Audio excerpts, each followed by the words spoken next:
नाज़रीन, एक बड़ी पुरानी कहावत मशहूर है कि जो कोई शख्स दूसरों के लिए गड्ढा खोदता है तो आखिर में खुद भी उसी के अंदर गिरता है। अब ये कहावत अगर आजकल के सिनारियों में देखें तो इंडिया और बांग्लादेश के टाइज के ऊपर बिल्कुल फिट बैठती है।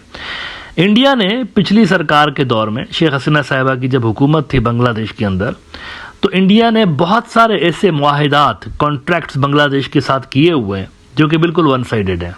अगर आप उन कॉन्ट्रैक्ट्स को, उन एग्रीमेंट्स को केयरफुली पढ़ेंगे तो आपको हैरत भी होगी, अफसोस भी होगा कि किस किस्म की सरकार बांग्लादेश के अंदर रही। उन एग्रीमेंट्स में कुछ भी नहीं होता था बांग्लादेश के लिए, लॉस ही लॉस होता था, लेकिन किए गए फिर भी। और यूं महसूस होता था बाज़ औक़ात इन एग्रीमेंट्स को पढ़ के, इनकी डिटेल्स पढ़ के, कि जैसे कि इंडिया कोई कीमत ले रहा हो बांग्लादेश से, पता नहीं किस चीज़ की, लेकिन शायद ये कीमत ले रहे थे, अवामी लीग से ले रहे थे या बांग्लादेश से ले रहे थे, लेकिन ले रहे थे, कीमत ले रहे थे, क्योंकि ये टोटली वन साइडेड एग्रीमेंट्स थे। लंबी लिस्ट है, मैं किन किन एग्रीमेंट्स का नाम लूं, लेकिन अडानी का जो हाल ही में एक कॉन्ट्रैक्ट हुआ था बांग्लादेश के साथ कि ये इनको इलेक्ट्रिसिटी प्रोवाइड करेगा, वो इस लिस्ट में आपको सबसे ऊपर नजर आता है। अडानी साहब ने एक अजब सा मुआहिदा किया था। इस मुआहिदे के तहत अडानी ने एक पावर प्लांट लगाना था इंडिया के अंदर। Point to be noted is that Bangladesh के अंदर नहीं, इंडिया के अंदर। और ये जो पावर प्लांट अडानी ने लगाना था, इसके लगाने के अंदर भी पैसे जो भरने थे ज्यादातर वो बांग्लादेश ने भरने थे। यानी बांग्लादेश अडानी को पैसे देगा कि ये लो पैसे, इससे तुम एक पावर प्लांट बनाओ इंडिया के अंदर, और फिर उस पावर प्लांट से ये जब बन जाएगा ना, तो उससे जब तुम बिजली पैदा करोगे तो वो बिजली हमें दो। इस तरह का एक एग्रीमेंट शेख हसीना साहिबा ने किया। अच्छा, इंटरेस्टिंगली जब पावर प्लांट बन जाए तो यहां पर बात खत्म नहीं होती। उसके बाद भी हर साल बांग्लादेश ने $450 मिलियन ऐसे ही देने थे गिफ्ट के तौर पर। अडानी की इस पावर प्लांट को $450 मिलियन देने थे कैपेसिटी एंड मेंटेनेंस चार्जेस की मद में। मतलब एक भी यूनिट, अगर एक भी यूनिट अडानी प्रोड्यूस ना करे, बांग्लादेश को एक भी यूनिट ना दे, तो भी $450 मिलियन बांग्लादेश ने देने ही देने थे। उसके अलावा आप आगे आइए, इस पावर प्लांट में जो कि कोयले पे चलना था, कोयला आना था उन माइंस से जो कि ऑस्ट्रेलिया के अंदर अडानी की माइंस थी। अब वहां से जब कोयला आता ना, तो कोयला आना था जहाजों में, समुद्र के जरिए। अब वो जो जहाज थे वो भी अडानी के थे, और फिर ये जब कोयला आके पोर्ट पे लैंड होना था तो वो पोर्ट भी अडानी का था। अब पोर्ट से कोयला जब पावर प्लांट तक आना था तो वो रेल भी अडानी की थी। अब ये जो सारे चार्जेस हैं, अडानी की खुद की कंपनियां हैं, इसका बिल बना के अडानी बांग्लादेश को देता। फिर उस बिल के अंदर अडानी मुख्तलिफ किस्म के टैक्सेस और ड्यूटीज ऐड करता कि जी देखो, शिपिंग जो मेरी कॉस्ट हुई वो इतनी हुई। अब अडानी की मर्जी है उसमें कितना भी लिखे, क्यों? क्योंकि कैप नहीं था। कैप नहीं था। जब भी आप कोई एग्रीमेंट करते हैं, आप लिखते हैं ना कि भाई मैं इतना पैसा पे करूंगा ज्यादा से ज्यादा। इसमें ऐसा नहीं था। अडानी की मर्जी है, बाप का माल है, जितना मर्जी भरो, ब्लैंक चेक है भाई, जितना मर्जी कोयले का रेट लगा लो। कैप नहीं था इसके अंदर। तो इन्होंने ये सारा बिल बना के, ये ड्यूटी, वो ड्यूटी, कोयले की कॉस्ट इतनी, सारा कुछ, और बांग्लादेश को देना था और बांग्लादेश इसको पे करता। Now point to be noted is that Adani का जो इंडिया के साथ, खुद के साथ, इंडिया के अपने मुल्क के साथ जो एग्रीमेंट हुआ था, क्योंकि अडानी इज बीजेपी ना, शुरू में आपको बताया अडानी बीजेपी है। असल में बीजेपी वालों के पैसे इसकी कंपनी में लगे हुए हैं, ये बीजेपी का फाइनेंसर है असल में। तो ये सारा का सारा जो प्रोजेक्ट अडानी का पावर का था, ये एग्जेम्प्टेड था, इसके ऊपर कोई टैक्स नहीं थी। लेकिन अडानी साहब बांग्लादेश से पैसे ले रहा था टैक्सेस के, खुद नहीं भर रहा था, लेकिन डाल जरूर रहा था बिल के अंदर।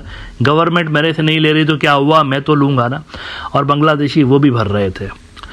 इस तरह के एग्रीमेंट्स बांग्लादेश ने इंडिया के साथ किए हुए थे। एज अ रिजल्ट अडानी का जो पावर प्लांट बना, जब उसने इलेक्ट्रिसिटी प्रोड्यूस करना शुरू की, बांग्लादेश को देना शुरू की, तो ये बांग्लादेश की तारीख का, हिस्ट्री का सबसे महंगा पावर प्लांट साबित हुआ बांग्लादेश के लिए। अब ये लूटमार जो थी, ये दादागिरी जो थी, ये एक चोरी जो थी, ये जारी रही, लंबे अरसे तक जारी रही। शेख हसीना इसको पैसे भरती रही, देती रही। टैक्स पेयर्स के पैसे हैं, कौन सा अवामी लीग अपने जेब से भर रही थी। अच्छा, ये देखिए न्यू एज बांग्लादेश की जरा स्टोरी देखिए। वो जो मैंने कहा ना कि इंडिया के अंदर टैक्स नहीं भरता था, एग्जेम्प्टेड था, लेकिन बांग्लादेश से पैसे लेता था, बिल के अंदर टैक्स डाल देता था कि ये मैंने गवर्नमेंट को देने, इंडियन गवर्नमेंट को टैक्स देनी है। इंडिया में लगा हुआ था ना प्लांट। न्यू एज बांग्लादेश ने फरवरी 2023 में रिपोर्ट किया, Adani hides information for higher capacity charge. कहता है कि Adani power limited concealed the fact from Bangladesh that India exempted almost all import taxes for the Godda power plant in a manipulative bid to get a higher capacity charge in breach of its power purchase agreement, documents showed. But he got away with that. अच्छा, ये सारा ताम झाम चलता रहा and Bangladeshi जो consumers हैं वो बेचारे पे करते रहे, हायर इलेक्ट्रिसिटी चार्जेस पे करते रहे। बांग्लादेश का जो गारमेंट्स का सेक्टर है उसको महंगी बिजली मिलती रही और वो एज अ रिजल्ट उस महंगी बिजली का जो खर्चा था अपनी प्रोडक्ट में ऐड करते रहे और वो जो प्रोडक्ट थी आलमी मार्केट में महंगी होकर बिकती रही वहाँ पर यूरोप के अंदर और अमेरिका में। एज अ रिजल्ट प्राइस की वजह से जो कम्पिटिटिव एज था वो इनको नहीं मिलता था। अब हुआ यह है कि ये जो रिवॉल्यूशन आ गया है बांग्लादेश के अंदर, तो इस रिवॉल्यूशन के बाद अडानी साहब की भी लग गई है वॉट, अडानी की वॉट लग गई है और अडानी साहब समझ रहे हैं कि अब क्या होगा। जो फ्री की मलाई मिलती थी वहां से तो वो आगे मिलेगी कि नहीं मिलेगी, इस पर तो बहुत बड़ा क्वेश्चन मार्क है। तो अडानी साहब भागे भागे गए अपने पार्टी बीजेपी की तरफ और बीजेपी वालों को कहा कि महाराज ये देखो मेरे साथ क्या हुआ है, आपने तो कदम कदम पे मेरा साथ दिया है, आपने तो हर जगह मेरे लिए जाके काम किया है, अब इसका भी कोई समाधान निकालें, क्या करें। तो समाधान ये निकाला है, सल्यूशन ये निकाला है इस समस्या का बीजेपी सरकार ने कि जो पैसे अब तक वो बांग्लादेश से लेते चले आ रहे थे महंगी बिजली के, वो पैसे अब वो लेंगे इंडियन पब्लिक से, इंडिया की जनता से लेंगे। अडानी यही महंगी बिजली बांग्लादेश को नहीं बेचेगा, इंडिया को भी बेचेगा। अब इंडिया को भी बेचेगा। बांग्लादेश अगर कहता है मैं 1 यूनिट नहीं लूंगा तो सारा का सारा जो यूनिट प्रोड्यूस होंगे वो वहां इंडिया को बेचेंगे और इंडियन पब्लिक जो है इसका खर्चा भर रही होगी अडानी का। नाउ अगर आप ये प्रोग्राम इंडिया से देख रहे हैं तो यकीनन आपके जहन में सवाल आ रहा होगा कि यार ये जो अडानी ने प्लांट्स लगाए थे ये तो सारे के सारे एक्सपोर्ट ओनली थे, यानी इनके अंदर कानून बना हुआ था, कानून था बाकायदा पास किया गया कि अडानी यहां पर जो भी महंगी बिजली बनाएगा, माले मुफ्त दिले बेरहम, तो इसके पैसे तो दूसरों से लेंगे हम लोग, महंगी बिजली बेचेंगे इर्द गिर्द के मुल्कों को, इधर उधर वालों को। तो ये तो एक्सपोर्ट ओनली था ना, तो अडानी इंडियंस को कैसे बेच सकता है ये वाली बिजली।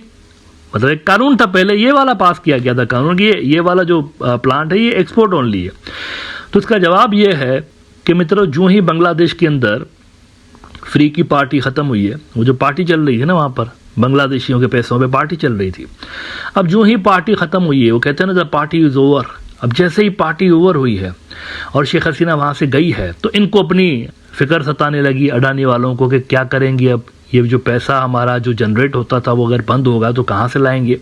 तो फौरी तौर पर दौड़ते दौड़ते जल्दी जल्दी में बिजली की तेजी के साथ, लाइटनिंग स्पीड के साथ मोदी की मशीनरी हरकत में आई अपने मित्र अडानी को सेव करने के लिए। रातों रात उन्होंने कार्रवाई की, ढीली ढाली और सुस्त इंडियन ब्यूरोक्रेसी, मशहूर है कि सुस्त है, उसके अंदर बहुत तेजी के साथ बिजली का करंट डाला गया और उसमें एक नई जान डाली गई, एनर्जी डाली गई और रातों रात जनाब एक अमेंडमेंट लेकर आते हैं और ये जो एक्सपोर्ट ओनली वाली कंडीशन थी ये हटा देते हैं, हटा दी इन्होंने कि अडानी जो है, मोदी का मित्र अडानी, ये एक्सपोर्ट ओनली नहीं, ये जो है ना अब ये इंडियंस को भी बेचेगा। आउटलुक ने खबर लगाई है कि Adani power's export only plant cleared to supply India as Bangladesh faces crisis. Adani Power's 1600 megawatt Goda plant in Jharkhand is the only plant in India contracted to export 100% of its power to a neighboring country, Bangladesh. गड़ा खोदा गया बांग्लादेश के लिए, अब bill भरते फिरेंगे India की जनता।